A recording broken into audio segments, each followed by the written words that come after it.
What's going on, guys? Phil here.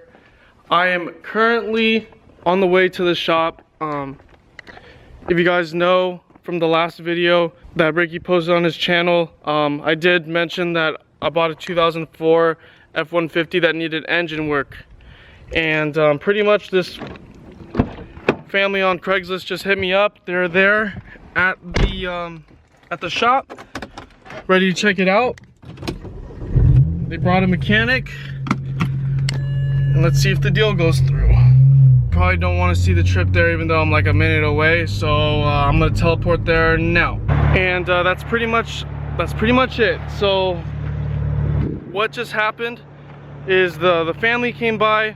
They loved the truck. It's a great looking truck. They brought a mechanic with them and realized the work that needed to be done to it.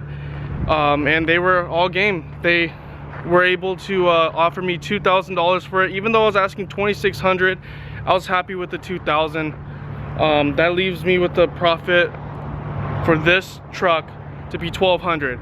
So that's not, when you think of it, it's not that bad. I bought it 2 days ago. I had it for less than 48 hours.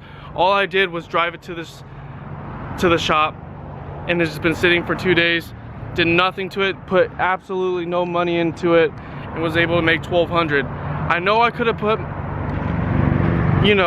some money in it, clean it up a little bit, and try to sell it for $4,000 to $6,000. But that's not like what I'm trying to do right now. There's too many projects going on. Like, if you guys don't know, the Hyundai Genesis, the 2013 Hyundai Genesis, it's currently getting repaired right now. So that's another project we're working on. And also from my personal car, I just bought a Doc Race single turbo kit for it. It should be coming in this week, so stay tuned. It's gonna be installed on this baby right here. So that's another project I'm gonna be working on.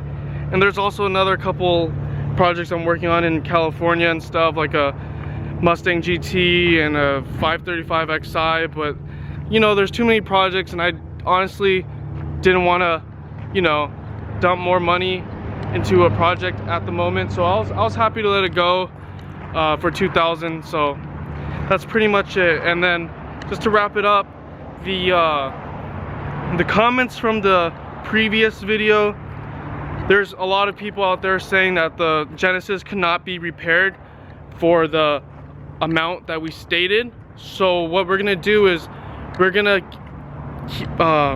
keep you guys updated with everything that we purchase for the car, and we're gonna see how much it really costs to get everything repaired. We're gonna show you guys step by step the whole repair process, every receipt, everything that we put into it, and we'll see at the end. We'll see how it looks at the end. I'm really excited to see how it's gonna look, and yeah, just stay tuned. If you like this video, click the like button, and yeah, don't forget, subscribe. On to the next one. I'm at my prime. Yeah. I'm at my prime. Whoa. Have I gone too far? Do you detect something different? If you look